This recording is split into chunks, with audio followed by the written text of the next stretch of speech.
At the family dinner, my daughter-in-law insulted me in front of everyone. "This old hag only adds to our medical bills." I sold the house and disappeared. When they got home from work, my phone rang 99 times. I'm glad to have you here. Follow my story until the end and comment the city you're watching from, so I can see how far my story has reached. I never thought words could cut deeper than knives until that night at our family dinner. My name is Nellie. I'm 72 years old, and that was the moment when my own family showed me what they truly thought of me. The dining room was filled with the aroma of my homemade lasagna, Thomas's favorite since he was a boy. My son had invited his colleagues over, and I'd spent the entire day cooking. My arthritic hands ached, but I wanted everything to be perfect for him. The table was set beautifully with the china I'd brought into this house 30 years ago when it was still mine. "Mom, could you bring out more water?" Thomas called from the head of the table, my husband's old spot. I nodded with a smile and headed to the kitchen where Jovi, my daughter-in-law, was texting on her phone. "Jovi, dear, could you help me carry these plates? My hands are acting up again." She didn't even look up. "In a minute," she said, though we both knew what that meant. I managed on my own, as I always did. The conversation at the table flowed around me as if I were invisible. Thomas was telling stories about work. Jovi was laughing too loudly at everything his boss said, and the children were absorbed in their tablets. I sat quietly in the corner, not really part of the gathering, just there to serve. Then came the moment that changed everything. "So, Nellie," Thomas's boss asked, "what do you do with your days now that you're retired?" Before I could answer, Jovi let out a dramatic sigh. "She mostly goes to doctors and picks up prescriptions." "Right, Nellie?" She turned to Thomas's colleagues with a strained smile. "This old lady is only good for increasing our medicine bill." The table fell silent. I felt blood rush to my face as I stared down at my barely touched lasagna. Through the painful silence, I waited, hoped, for Thomas to say something, anything, to defend his mother, the woman who had raised him alone after his father died when Thomas was only 10, the woman who had worked 2 jobs to put him through college. But Thomas just laughed awkwardly and changed the subject. That night, I lay awake in my small bedroom at the back of the house I had scrimped and saved for, the house I had foolishly signed over to Thomas 5 years ago, when he promised to always take care of me. "It's your home too, Mom," he'd said then. Now I understood the truth. This wasn't my home anymore. I was just a guest who had overstayed her welcome. Morning came after a sleepless night. I could hear Thomas and Jovi rushing around, getting ready for work, shouting at the kids to hurry up for school. Nobody knocked on my door to check if I was okay after last night. Nobody apologized. It was as if nothing had happened. When the house finally emptied, I went to the kitchen and made myself a cup of tea. My hands trembled as I sat at the table where just hours before I'd been humiliated. Memories flooded back, not just of last night, but of all the small cruelties that had been building up over the years. The way Jovi rearranged my kitchen without asking. The way Thomas consulted me less and less about family decisions. The comments about my outdated clothes, my old person habits, my medications that were so expensive. The time Jovi suggested I move to the basement so they could turn my room into a home gym. I had told myself they were just words, that family was family, that staying together was what mattered. But now I saw clearly what I had been denying for years. I wasn't valued here. I wasn't respected. I was tolerated at best. My teacup clinked against the saucer as I set it down with sudden resolve. I was 72, not dead. I had given Thomas this house, but I had kept a secret from him. A savings account his father had started before he passed. I hadn't touched it in decades, watching it slowly grow, saving it for a rainy day. Well, the storm had finally come. I picked up my phone and dialed a number I'd been considering for months, but had never had the courage to call. My voice was surprisingly steady as I spoke. "Hello? Is this Golden Sunset Realty?" "Yes, I'd like to speak with someone about selling a house." The woman on the other end sounded surprised. "Your house, ma'am?" I looked around at the kitchen where I'd prepared thousands of meals for my family. The living room where Thomas had taken his first steps. The garden I had planted with my own hands. "No," I said firmly. "Not anymore." Morning came after a sleepless night. I could hear Thomas and Jovi rushing around, getting ready for work, shouting at the kids to hurry up for school. Nobody knocked on my door to check if I was okay after last night. Nobody apologized. It was as if nothing had happened. When the house finally emptied, I went to the kitchen and made myself a cup of tea. My hands trembled as I sat at the table where just hours before, I'd been humiliated. Memories flooded back, not just of last night, but of all the small cruelties that had been building up over the years. The way Jovi rearranged my kitchen without asking. The way Thomas consulted me less and less about family decisions. The comments about my outdated clothes, my old person habits, my medications that were so expensive. The time Jovi suggested I move to the basement so they could turn my room into a home gym, I had told myself they were just words, that family was family, that staying together was what mattered. But now I saw clearly what I had been denying for years. I wasn't valued here. I wasn't respected. I was tolerated at best. My teacup clinked against the saucer as I set it down with sudden resolve. I was 72, not dead. I had given Thomas this house, but I had kept a secret from him. A savings account his father had started before he passed. I hadn't touched it in decades, watching it slowly grow, saving it for a rainy day. Well, the storm had finally come. I picked up my phone and dialed a number I'd been considering for months, but had never had the courage to call. My voice was surprisingly steady as I spoke. "Hello, is this Golden Sunset Realty?" "Yes. I'd like to speak with someone about selling a house." The woman on the other end sounded surprised. "Your house, ma'am?" I looked around at the kitchen, where I'd prepared thousands of meals for my family, the living room where Thomas had taken his first steps, the garden I had planted with my own hands. "No," I said firmly, "not anymore." Chapter 2. The Silent Decision. The meeting with the real estate agent confirmed what I'd suspected. I still held partial legal rights to the house. When I transferred the property to Thomas 5 years ago, my lawyer had insisted on a clause that required my consent for any sale. I hadn't thought much of it then, viewing it as a mere formality. Now it felt like a lifeline. "Mrs. Stewart, are you certain about this?" Mr. Grayson, the real estate agent, peered at me over his glasses. "Once we list the property." "I'm certain," I replied, surprised by the firmness in my voice. "How quickly can we proceed?" After he left, I stood in the center of the living room, taking in every detail. The faded mark on the wall where Thomas had thrown a baseball at age 12. The small chip in the mantelpiece from when we moved in my old piano. The window seat where I'd read countless stories to Thomas as a child, and later to his children. Each memory flickered like an old film, beautiful but distant. Somewhere along the way, I had become a supporting character in my own home. The dull ache in my chest confirmed what I'd been avoiding for years. I was lonely here, lonelier than I would be anywhere else. The house sold within a week. The housing market was booming, and our neighborhood had become desirable for young families. I signed the papers in Mr. Grayson's office, my hand steady despite the magnitude of what I was doing. "The new owners can move in immediately," he said, handing me a cashier's check. "And your new apartment is ready whenever you are." I had found a small place by the ocean, in a community for active seniors.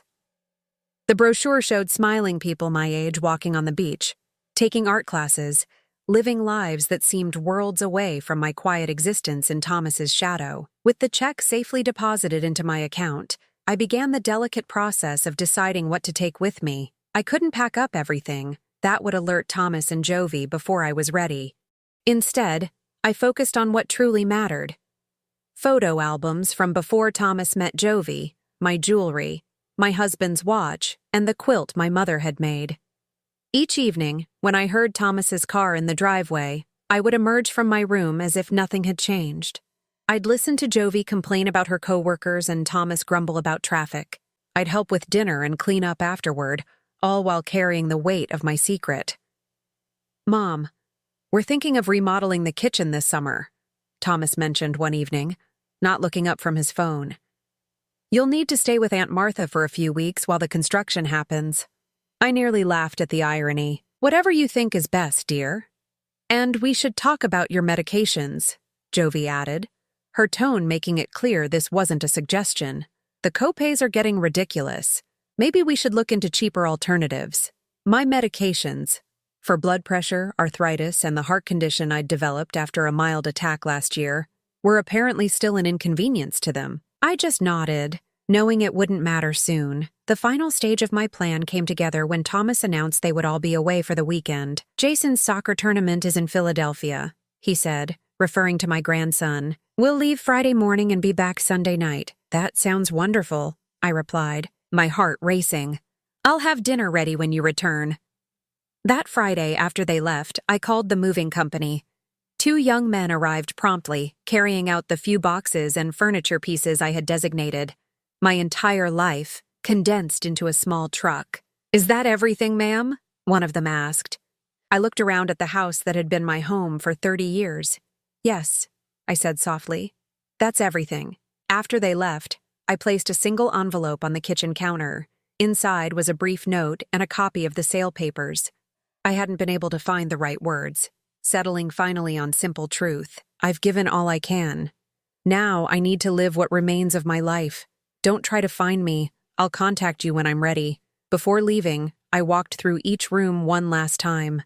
In Thomas's childhood bedroom, now converted to a home office, I paused at the bookshelf where a single photograph remained. Thomas at his college graduation, his arm around my shoulders, both of us beaming with pride. I gently touched his face in the image. "I love you," I whispered, "but I can't be invisible anymore." The taxi was waiting outside. The driver, a kind-faced man in his 60s, helped me with my last suitcase. "Where to, ma'am?" I took a deep breath, feeling the weight of the house fall away from my shoulders. "Silver Bay Apartments, please. By the ocean." As we drove away, I didn't look back. The setting sun cast long shadows across the street, marking the end of one chapter and the uncertain beginning of another. For the first time in years, I felt something stirring in my chest. Not the familiar ache of being overlooked, but something lighter, something like hope. My phone remained silent for now, but I knew that by Sunday night, it would explode with calls and messages. Thomas would be shocked, then angry. Jovi would be furious about losing the house. My grandchildren would be confused. But for these 2 days, I had peace. And after years of fading into the background of my own life, peace was worth whatever storm would follow. Sunday evening arrived with the gentle rhythm of waves outside my new apartment window. I'd spent the weekend arranging my few belongings, making this small space feel like mine. The one-bedroom apartment wasn't grand, but the ocean view more than made up for its modest size. I'd already met a few neighbors who had greeted me with warm smiles and invitations for coffee. For the first time in years, I felt like I could breathe. I glanced at the clock on my nightstand. 7:36 p.m. By now, Thomas and his family would have returned home. They would have walked into an unusually quiet house. Perhaps Thomas called out, "Mom, we're back," expecting me to emerge from my room with questions about their trip. Maybe they noticed my absence immediately, or maybe it took them a few minutes to realize something was wrong. But I knew the moment they found my note. At precisely 7:42 p.m., my phone began to ring. Thomas's name flashed on the screen. I watched it ring until it stopped, only to start again seconds later. Then came the text messages. "Mom, what is this? Call me now." "What do you mean you sold the house? This isn't funny. Where are you?" I set my phone down on the small dining table and walked to the window. The sunset painted the ocean in brilliant shades of orange and pink. In all my years living in that house, I had forgotten how much I loved the water. My late husband, Jack, had promised we'd retire by the sea someday. At least one of us had made it. My phone continued its desperate symphony behind me. Calls from Thomas. Calls from Jovi. Even calls from neighbors who had presumably been enlisted to help find me. I imagined the panic, the confusion, the anger spreading through my old neighborhood. The thought should have filled me with guilt, but instead, I felt oddly peaceful. After an hour, I finally picked up the phone to check. 99 missed calls. I switched it to silent and placed it in a drawer. Tomorrow would be soon enough to deal with the fallout. That night, I slept better than I had in years, lulled by the sound of waves rather than whispered complaints about the burden I had become. Monday morning brought clarity and sunshine streaming through my new curtains. I made myself a proper breakfast, something I rarely did at Thomas's house. usually rushing to stay out of Jovi's way in the kitchen. I savored each bite of my toast and eggs, watching seagulls soar over the water. Around noon, a sharp knock on my door startled me. My heart raced. Had Thomas found me already? I peered through the peephole to see an unfamiliar woman with silver hair and a bright floral dress. "Hello?" I called through the door, unwilling to open it just yet. "Hi there. I'm Sarah from 3B. We met briefly yesterday when you were moving in. Just wanted to invite you to our book club meeting this afternoon. No pressure, but thought you might like to meet some folks." Relief washed over me as I opened the door. "That sounds lovely, Sarah. Thank you." As Sarah chatted about the book they were discussing, my phone vibrated in the drawer where I'd left it. I could ignore it a little longer. The book club met in the building's community room, a cheerful space with comfortable chairs and large windows overlooking a garden. 8 women and 2 men, all around my age, welcomed me without prying questions about where I'd come from or why I'd moved. For 2 hours, we discussed a novel about second chances and new beginnings. The irony wasn't lost on me. "Nellie, you have such insightful comments," said Eleanor, a former English teacher with kind eyes. "We meet every Monday. Hope you'll become a regular." "I'd like that," I replied, meaning it. By evening, I could no longer avoid reality. I retrieved my phone from the drawer. 57 new messages and 42 more missed calls. Most were from Thomas, growing increasingly frantic. "Mom, please call me. We need to talk about this. The new owners showed up saying they're moving in tomorrow. Is this some kind of joke? Mom, I'm calling the police if you don't contact me by 5 p.m. Dad would be so disappointed in you." That last one stung, but it also confirmed I'd made the right decision. Jack would never have used guilt to manipulate me. He had always encouraged my independence, even as he protected me. What would disappoint him was seeing how invisible I'd become in my own family. I took a deep breath and typed a simple message. "I'm safe. I need time. Please respect that." Immediately, my phone rang. Thomas. I declined the call and turned off my phone. The next morning, I visited the manager's office to ensure no one could confirm whether I lived in the building if they came looking. Mrs. Rivera, the property manager, listened sympathetically. "Family troubles?" she asked gently. "You could say that." "Don't worry, Nellie. Your privacy is protected here. Many of our residents have come for a fresh start." She patted my hand. "Take your time finding your footing. Silver Bay is a good place to heal." I spent the day exploring my new neighborhood, the small bookstore on the corner, the cafe with outdoor seating facing the ocean, the community center offering classes in everything from watercolor painting to Tai Chi. Each discovery felt like unwrapping a gift I'd denied myself for too long. By Wednesday, I felt brave enough to check my phone again. The barrage had slowed, but the messages had grown more desperate. "Mom, please, we're worried sick. Just let us know you're okay. The kids keep asking for Grandma. What am I supposed to tell them? Whatever we did, we can fix it. Just come home." Home. The word echoed hollowly. That house hadn't been my home for years. But as the initial relief of my escape faded, a new question emerged. Could I build a real home here, on my own?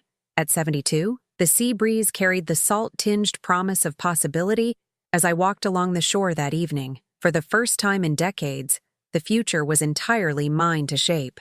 1 month into my new life at Silver Bay, the rhythm of my days had transformed. I woke each morning to sunlight dancing across my bedroom walls rather than the sound of Jovi's complaints. My arthritis still troubled me, but the ocean air seemed to ease the worst of it.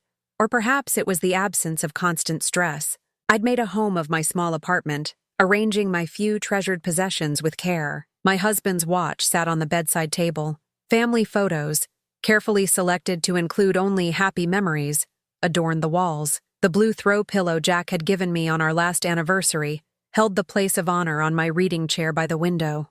The book club had become the highlight of my week. Sarah, my neighbor from 3B, had introduced me to a circle of friends who valued me for my thoughts and experiences, not for the meals I could prepare or the grandchildren I had raised. "Nellie, you simply must join us for Tai Chi," Sarah insisted one morning as we walked along the beach.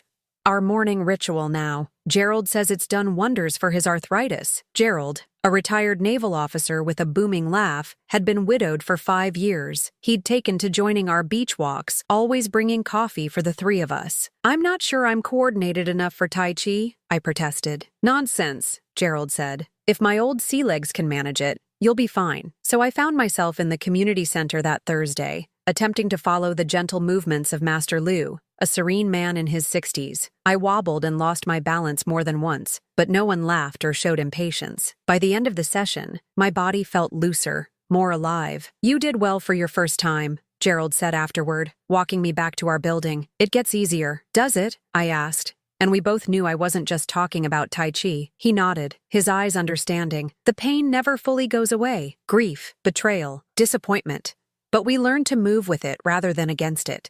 I told my new friends only the bare outline of why I'd left my family, that I had been taken for granted, that I needed space. They respected my privacy while offering quiet support. In their company, I began to recognize the woman I had once been, before I became merely Thomas's mother, or the kid's grandmother. My phone remained mostly silent now. Thomas had finally stopped his daily barrage of calls, settling into a pattern of texting once a week. His messages oscillated between guilt trips and anger, with occasional glimpses of genuine concern. I responded sparingly, just enough to let him know I was alive and well, but maintaining the boundaries I'd established. The grandchildren sent drawings and short voice messages that pierced my heart. I missed them terribly, but I wasn't ready to invite Thomas and Jovi back into my life. Not yet. You know, Sarah said one evening as we shared a bottle of wine on my small balcony, healing doesn't mean you have to cut them off forever. I sighed, watching the moonlight shimmer on the waves.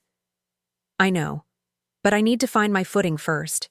For too long, I defined myself by what I could do for them. I don't know who I am outside of that. Well, from what I've seen, you're a woman with excellent taste in books, a surprising talent for watercolors, and a friend who listens deeply. She raised her glass. That's a good start. The watercolor class had been Gerald's suggestion. I'd resisted at first, insisting I had no artistic talent. But the instructor, Margot, believed everyone could create beauty.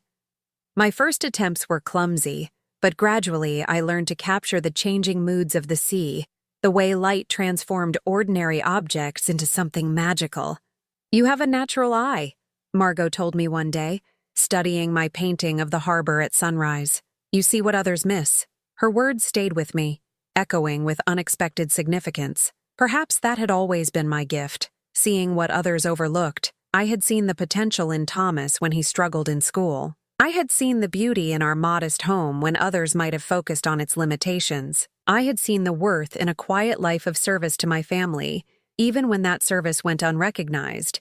But I had failed to see my own value, independent of what I could provide to others. 2 months after my arrival at Silver Bay, I received an unexpected text from Thomas. Mom, I found some of your medical records while cleaning out your room. Your heart condition is worse than you told us. Please tell me you're taking your medications and seeing a doctor. The message caught me off guard. I hadn't realized he'd even known about my heart condition. He'd never shown interest in my medical appointments before. I'm seeing a cardiologist here, I replied truthfully, taking my medications. Don't worry. What I didn't tell him was that Dr. Chen, my new cardiologist, had been impressed with my improved numbers. Whatever you're doing, keep it up, she'd said at my last appointment. Your blood pressure is down, and your heart rhythm is more stable. Less stress can work wonders. Less stress. Such a simple prescription. Yet it had required leaving behind everything familiar to fill it.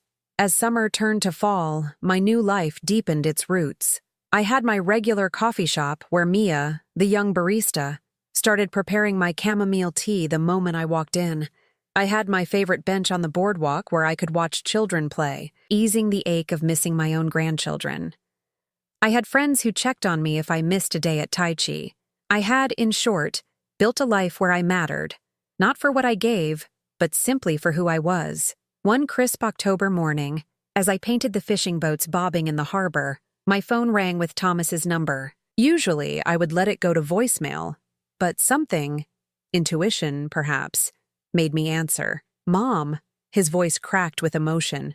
We need to talk. Thomas's voice carried a weight I hadn't heard since he was a teenager confessing to a damaged car. I clutched my paintbrush tighter, focusing on the horizon line I'd been working on. "I'm listening," I said, keeping my tone neutral. "Not like this. Not over the phone."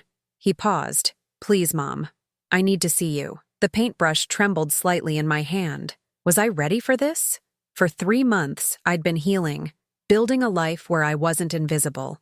The thought of facing Thomas, and possibly Jovi, threatened to unravel that progress. "I don't think that's a good idea right now, Thomas. Mom, please." His voice cracked again. "I've been doing a lot of thinking. About what happened. About how we treated you. I need to say some things face to face." I set down my paintbrush and closed my eyes. The ocean breeze carried the scent of salt and possibilities. "Just you," I finally said. "Not Jovi, not the children, not yet." He exhaled audibly. "Thank you. Just text me your address and—" "No." The firmness in my voice surprised us both. "Not at my home. There's a cafe called Oceanside on Harbor Street. Friday at 2 p.m. After we hung up, I sat motionless, staring at my half-finished painting. Sarah found me there an hour later, still clutching my phone. "Thomas is coming," I told her. "He wants to talk." She squeezed my shoulder. "Are you ready for that?" "I don't know, but I need to find out." The next 2 days passed in a blur of anxiety and preparation. Gerald insisted on walking me through what he called emotional self-defense techniques from his support group for widowers. "Remember, Nellie, you set the boundaries now. If he starts making you feel small again, you leave. Simple as that." Friday arrived with unusual clarity. The October sky a perfect blue. I dressed carefully in clothes I'd bought since moving to Silver Bay. A teal sweater that matched my eyes and comfortable slacks that weren't the frumpy, old lady clothes Jovi had always criticized. I even wore the silver earrings Gerald had given me for my birthday last month, a simple gesture of friendship that had touched me deeply.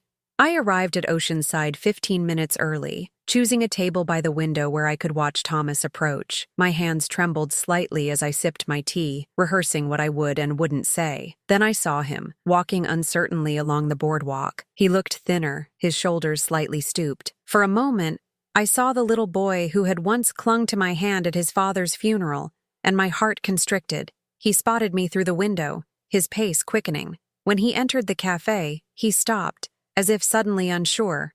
I didn't stand to embrace him. "Mom," he said, sliding into the chair across from me.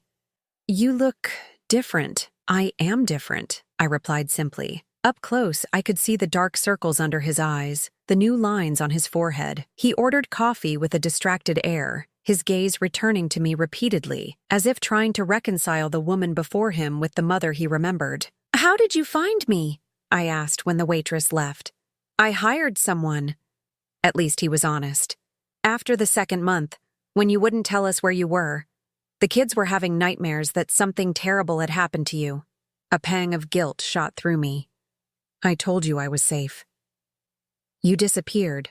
"Mom, you sold our house and vanished. Who does that?" "Someone who's been invisible for too long," I said quietly. His face flushed. "Is that what this was about? Some kind of revenge because you felt ignored?" I took a deep breath, remembering Gerald's advice. "This meeting won't work if you're going to twist my words." "Thomas, I didn't come here to be attacked." He opened his mouth, then closed it, visibly collecting himself. "I'm sorry. I don't understand how you could do this to us." "To you? The way I remember it, I was the one being treated like a burden." Thomas had the grace to look ashamed. "Jovi shouldn't have said that." "The thing about the medicine bills, it was cruel. It wasn't just what she said that night. It was years of small cruelties, Thomas. Years of being treated like an afterthought in my own home. The home I gave to you because you promised to take care of me." He stared into his coffee. "I thought I was. We gave you a place to live, didn't we? You never had to worry about bills or rent." I leaned forward. "Is that all you think I needed? A roof over my head? What about respect? What about being treated like a person with feelings and value beyond what I could do for your family?"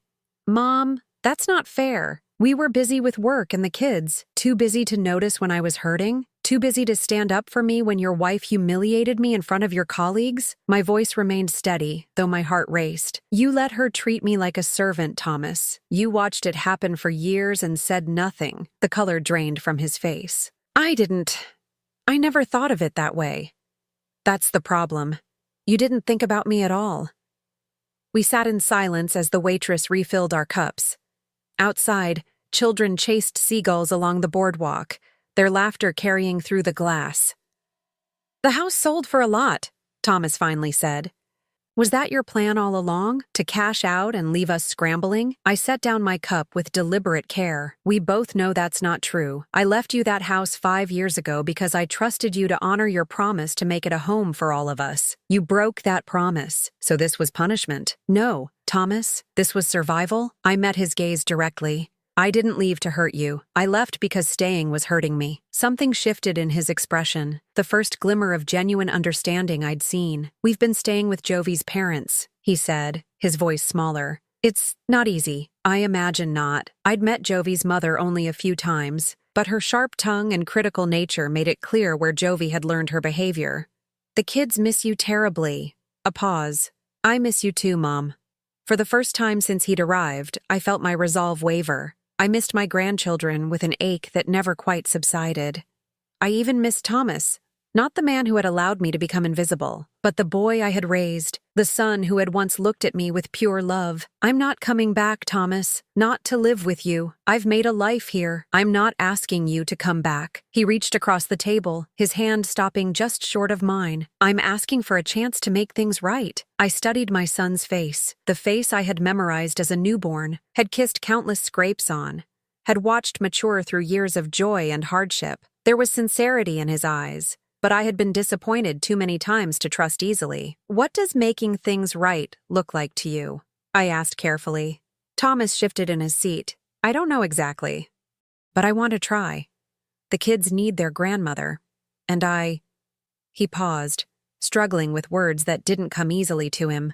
"I need my mother. And Jovi?" I couldn't keep the edge from my voice. His expression tightened. "She's been difficult. This whole situation has forced some hard conversations between us. About how she treated you. About the kind of example we're setting for the children." I wrapped my hands around my teacup, absorbing its warmth. "I won't be disrespected again, Thomas. Not by you, not by Jovi, not by anyone." "I understand." He hesitated, then added, "Would you consider meeting the kids? They ask about you every day." The thought of seeing my grandchildren made my heart ache with longing, but I needed clear boundaries. "At a park," I suggested. "Just them and you at first. Then we'll see." Thomas nodded, relief softening his features. As we finalized plans for the following weekend, I felt something shift between us. Not forgiveness exactly, but the first tentative step toward it. When I returned to my apartment, Sarah was waiting on my small patio with 2 glasses of wine. "Well?" she asked as I sank into the chair beside her. "It was a beginning." I accepted the wine gratefully. "We're meeting again next weekend. He's bringing the children to the beach park. And how do you feel about that?" I stared out at the ocean, its steady rhythm a reminder of how much had changed and how much remained uncertain. "Hopeful," I admitted, and terrified. The reunion with my grandchildren was both easier and harder than I had imagined. 8-year-old Emma spotted me first, racing across the sand with a shriek that turned heads along the shoreline. "Grandma! Grandma!" Her small body collided with mine, arms wrapping tightly around my waist. 5-year-old Max followed more cautiously, studying me with solemn eyes before allowing himself to be hugged. "You look different," he announced, touching my new haircut with curious fingers. "Do you like it?" I asked, suddenly nervous about the shoulder-length style Sarah had convinced me to try. He nodded gravely. "You look like a mermaid queen." The afternoon passed in a blur of sandcastles, ice cream, and the children's eager updates about school and friends. Thomas kept a respectful distance, intervening only when the children's enthusiasm threatened to overwhelm me. As they prepared to leave, Emma clutched my hand. "Are you coming home now, Grandma?" Thomas tensed, but I was ready for this question. "This is my home now, sweetheart," I explained gently. "But I'm not far away, and we can see each other often." "Promise?" Max's lower lip trembled. "I promise." Over the following weeks, a new pattern emerged.